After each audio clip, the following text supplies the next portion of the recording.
nalampasan na ng pambansang utang ng Estados Unidos ang 35 trillion US dollars, isang patuloy na lumalaking halaga na hindi nabibigyan ng sapat na pansin.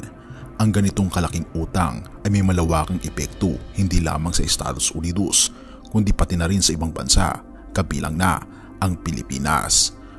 Kung ang Estados Unidos ay malubog sa utang ng trilyon-trilyong dolyar, maaaring magkaroon ito ng malaking epekto sa ekonomiya ng Pilipinas.